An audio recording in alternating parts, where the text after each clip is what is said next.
Maya Carter was 14 years old when her father looked her in the eyes and said the words she would remember for the rest of her life. Pay rent or leave. She stood frozen in the kitchen, holding an empty plate while her older brother, Daniel, ate dinner only a few feet away. For 3 nights, Maya had gone to bed hungry, hoping her parents would finally notice.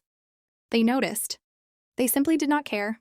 Her mother, Elaine, had stopped preparing food for her, and whenever Maya quietly asked why, she was told to figure things out herself.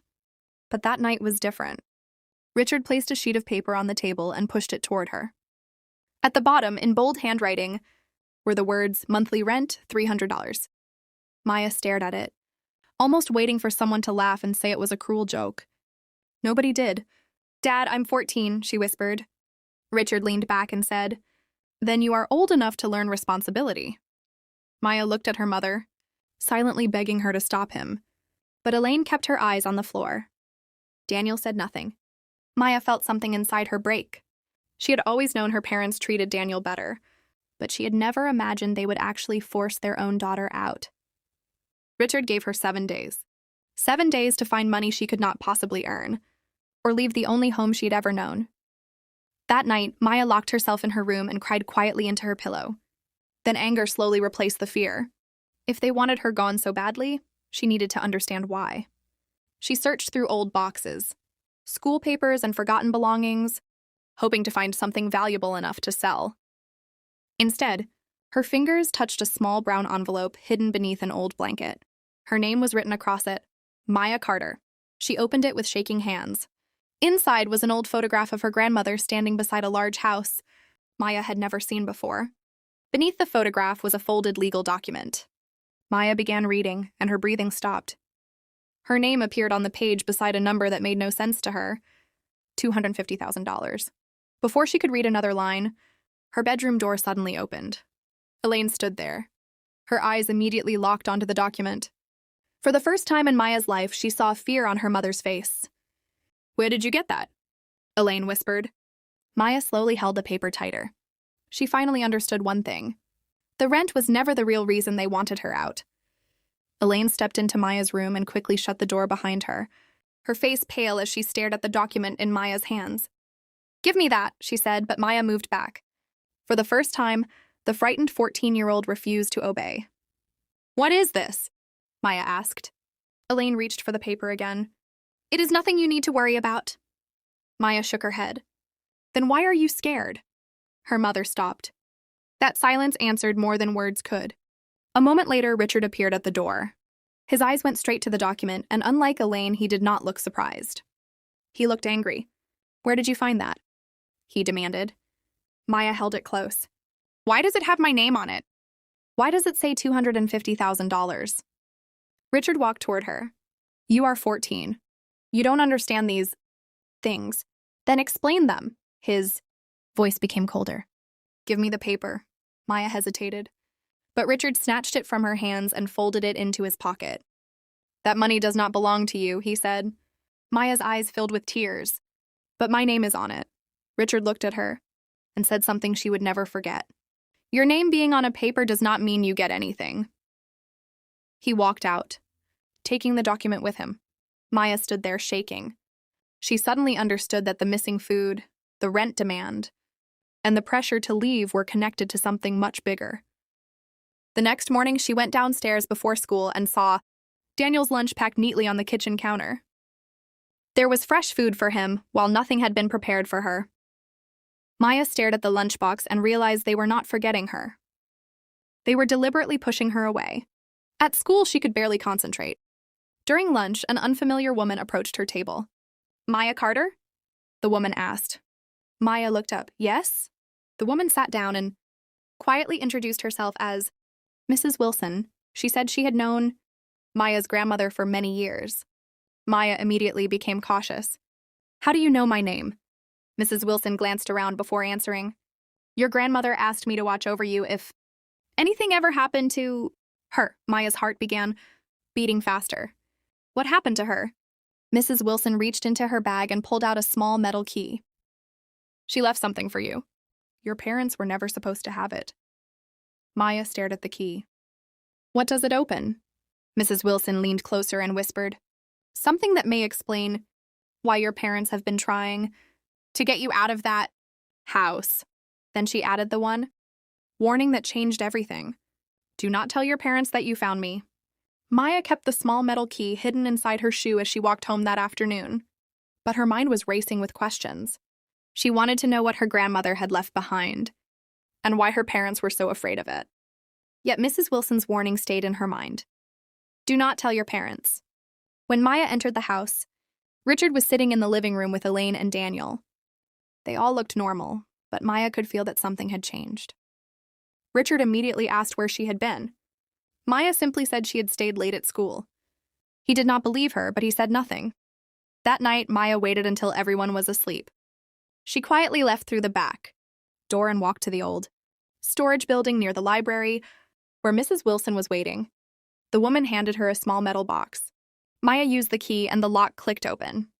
Inside were several old papers, a photograph of her grandmother, and a handwritten letter.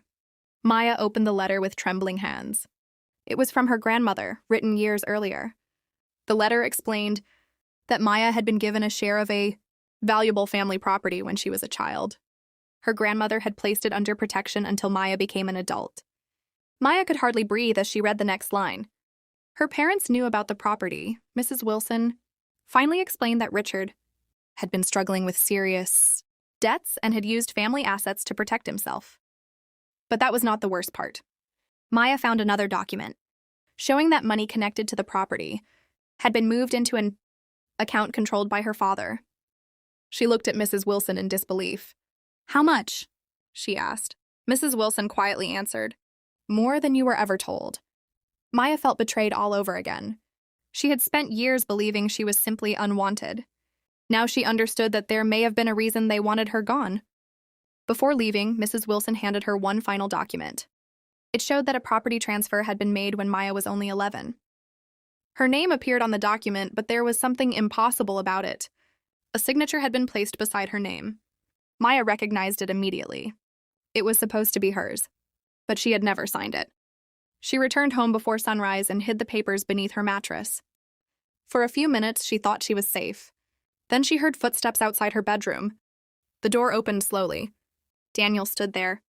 He looked nervous and pale. I know what you found, he whispered. Maya froze.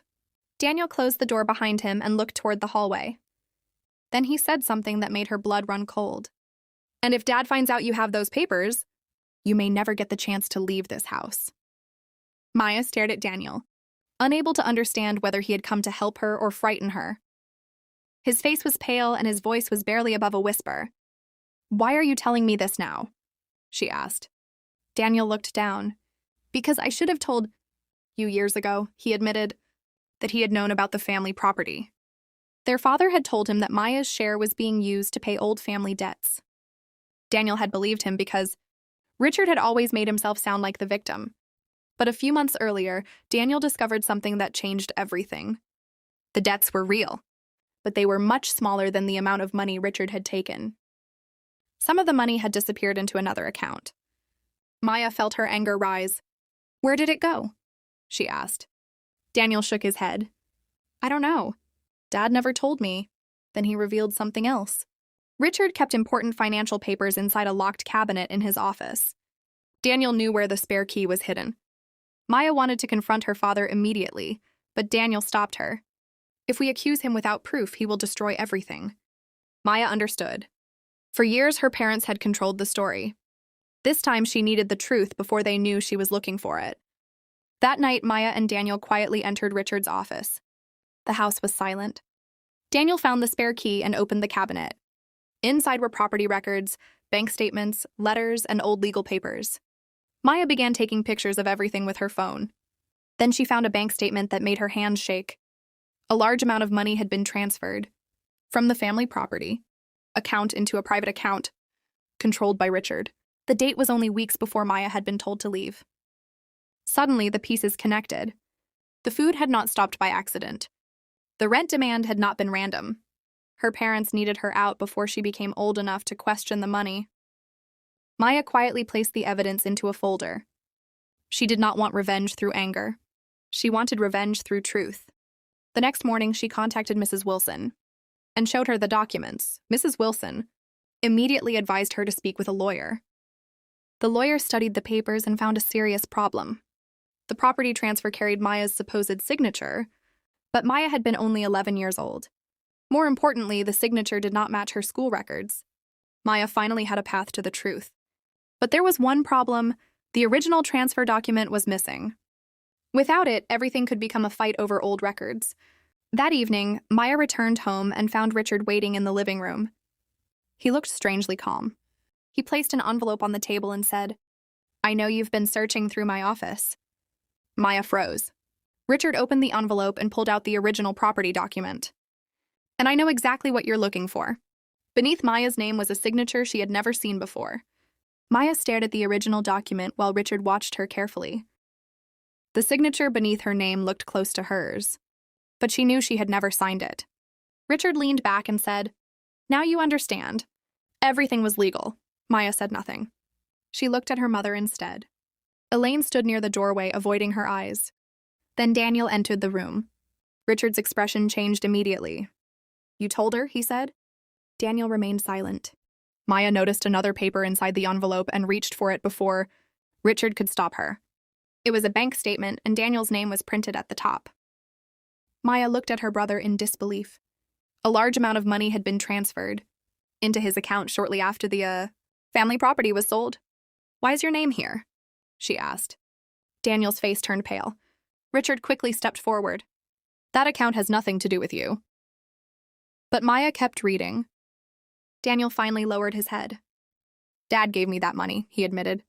"I knew he had sold something, but I didn't know it was your share." Maya felt betrayed again. Daniel had not signed the papers, but he had accepted the money.